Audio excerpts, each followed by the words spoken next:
రవీందర్ గారు, బీసీ రిజర్వేషన్ల ఎజెండాతో స్థానిక సంస్థల ఎన్నికల్లోకి వెళ్ళాలి అనేటువంటి కాంగ్రెస్ వ్యూహం అసలు ఎంతవరకు ఫలిస్తోంది? ఇప్పుడు ఈ రీసర్వే అనేది ఎవరికి ప్లస్, ఎవరికి మైనస్? గుడ్ ఈవినింగ్ రోజా గారు, మీకు పెద్దలు శ్రీనివాస్ గారికి, ఇందిరా గారికి, సర్పంచుల సంఘం అధ్యక్షుల వారికి, రాజన్యూస్ ప్రేక్షకులకు నమస్కారం. ఇప్పుడు ఇందిరా గారు మాట్లాడిండ్రు అనర్గళంగా, బ్రహ్మాండంగా చెప్పారు.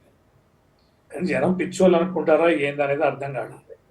ఇవాళ ముఖ్యమంత్రి గారి సమక్షంలో ఏం నిర్ణయం చేస్తారు అనుకున్నారనంటే, ఎన్నికల షెడ్యూల్కు సంబంధించి ప్రకటన వస్తుందని అనుకున్నారు.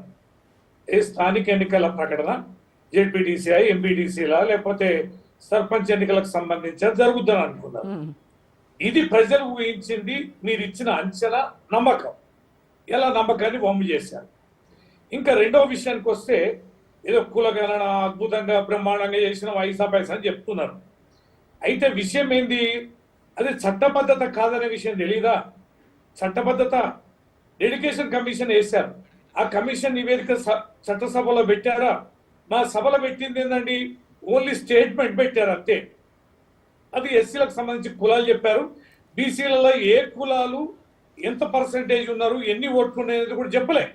ఓన్లీ బీసీ పర్సంటేజ్ ఇంత అని అన్నారు. అది కూడా అసమగ్రంగా ఉంది. అది కూడా ఇంకా కొన్ని 3.5 లక్షల కుటుంబాలు ఇంకా ఆ సర్వేకు సహకరించలేదు, ఇంకా చేయలేదని కూడా చెప్పారు. మాకు చట్టసభలలో తీర్మానం సందర్భంగా వీటిని కూడా మళ్ళీ పరిగణలోకి తీసుకుంటామని కూడా చెప్పలేదు. తర్వాత చట్టబద్ధత లేని ఒక స్టేట్మెంటు ఒక రోజుల తరబడి చేసి కోట్లాది రూపాయలు ఖర్చు పెట్టి, అది చట్ట పరిధిలో లేని అంశాన్ని మీరు తయారు చేసి సంవత్సరం నుంచి ఎన్నికలు పెట్టలేరు రోజా గారు. 1 ఇయర్ క్రాస్ అయింది సర్పంచ్ ఎన్నికలు. గ్రామ వ్యవస్థను నిర్వీర్యం చేశారు. స్థానిక ఎన్నికలు మొత్తం నిర్వీర్యం చేశారు. ఇవాళ మున్సిపాలిటీలను కూడా ఇవాళ ఎంతో కీలకమైన మున్సిపాలిటీలు, బడ్జెట్ లేవు, డబ్బులు లేవు, ప్రత్యేక అధికారుల పరిపాలన తీసుకొచ్చారు. అంటే మీరు చేసిన కులగణన చట్టబద్ధత కానప్పుడు, కేవలం తీర్మానం చేసి పంపించే కార్యక్రమమే అయినప్పుడు ఇంతకాలం నుంచి ఎన్నికలు ఎందుకు పెట్టలే? ఇది తప్పు కదా, ఇది ప్రజలను తప్పుదోవ పట్టించారు కదా. ఇంకోటి, ఇందిరా గారు మా మీద చాలా సుదీర్ఘంగా మాట్లాడే ఆరోపణ చేశారు. మేము చేసాం సమగ్ర కుటుంబ సర్వే, చేయలేదన్నది కాదు, మేము బహిర్గతం చేయలేదన్నది కాదు, వెబ్సైట్లో కూడా పెట్టాం. 2 సభలలో మాట్లాడినాక ఆ రోజు సాయంత్రం వెబ్సైట్ల నుంచి తొలగించారు. అదే ఇప్పుడు వీళ్ళకి పెద్ద క్వశ్చన్ మార్క్, ఎందుకు తొలగించారు? అయితే ఎందుకు తొలగించారు అనేది ఒక అంశం, పెట్టిండ్రు అనేది వాస్తవం. అయితే చట్టసభలలో ఎందుకు పెట్టలే తెలీదా రోజా గారు? ఎవరికైనా అర్థమైంది కదా. కోర్టుకు పోయిన, కోర్టు డైరెక్షన్ ఇచ్చింది. ఏమన్నది? రాష్ట్రాలకు అధికారం లేదు, జనగణన చేసే అధికారం లేదు, మీరు అవి ఎగ్జిబిట్ చేయొద్దని చెప్పారు. కేవలం కోర్టుకు పోవడం వల్ల, కోర్టు డైరెక్షన్ రావడం వల్ల మన చట్టసభలలో తీర్మాన రూపకంగా దాన్ని వ్యక్తీకరించలేదు.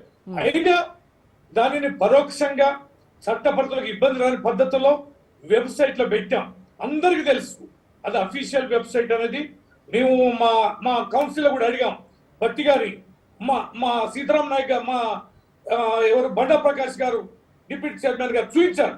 ఇగో చూడండి, ఇది మీ వెబ్సైట్ కాదా, ఇది మీ శాఖకు సంబంధించింది కదా, ఇది అధికారికం కాదా అని మా ప్రభుత్వం చేసిందని కూడా మేము చెప్పాం.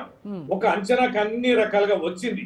ఏదో గొప్ప ఏం చేశారంటే గొప్పగా సాధించి తీర్మానం చేసి పంపారు. పార్లమెంట్ ఇప్పుడు ఏమంటారు?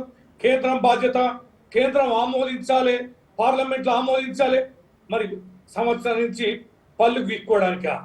మళ్ళీ ఇప్పుడు ఏంది, మా సభలను తప్పుదో పట్టేటట్టు మాకు సర్వే చేస్తామని అల్లే, మిగతా వాళ్ళకు కూడా చేస్తామని, ఈ రోజు ఎన్నికలు ప్రకటిస్తామని చెప్పని మీకు చేతగాక మీ ఇంటెలిజెన్స్ నివేదికలు స్థానిక ఎన్నికలకు వ్యతిరేకంగా ఉన్నాయని, ఈ ఎగ్జామినేషన్స్ ఈ సర్వే పేరు మీద 4 రోజులు కాలయాపన చేసి, తర్వాత పరీక్షలు ఉన్నాయని, తర్వాత ఎండాకాలం మళ్ళీ అనుకూలంగా ఉండదని, ఈ రకంగా మీరు ఎన్ని రకాలుగా చేతులు ఎత్తేసే కార్యక్రమం. రోజా గారు, ఎంత అన్యాయం. మొన్న 4 రోజులు 21వ తారీఖు నుంచి 24 తారీఖు వరకు మీరు గ్రామ సభలు పెట్టారు. 4 స్కీములని 26 జనవరి మొత్తం లాంచ్ చేస్తున్నామని అన్నారు. 26 జనవరి నాడు మండలానికి ఒక చిన్న పిత్కంత గ్రామం 500-300 ఓట్లున్న గ్రామాల్లో శాంపిల్ గా వాళ్ళు చేశారు. ఇళ్ళ జాబితాలు ప్రకటించారా? ఇవాళ వ్యవసాయ కార్మికుల జాబితాలు అప్రోచ్ చేశారా? ఇవాళ మీరు రైతు భరోసా ఒకటేసారి వేసేస్తామన్నారు, ఎకరం అన్నారు, 2 ఎకరాలు అన్నారు, 15 అన్నారు, 12,000 అన్నారు. ఇలా 26 జనవరి తుంగలు దక్కారు. 2 లక్షల ఏకకాలంలో మీరు రుణమాఫీ చేస్తామన్నారు. ఇవాళ 40% మారకే ఇవాళ రుణమాఫీ జరిగింది. 60% మంది గ్రామాలలో కాలే. ఇట్లా ఎన్ని వాయిదాలు పెడుతున్నారు? 100 రోజులు 6 గ్యారెంటీలు పోయినాయి, 450 రోజులు దాటింది. ఇవాళ మీరు ఏకకాలంలో రుణమాఫీ అన్నారు, 26 జనవరి నుంచి అమలు అన్నారు, 4 పథక స్కీమ్లకు సంబంధించని, ఇంకా మహాలక్ష్మి అట్లనే ఉంది, స్కూటీలు అట్లనే ఉన్నాయి.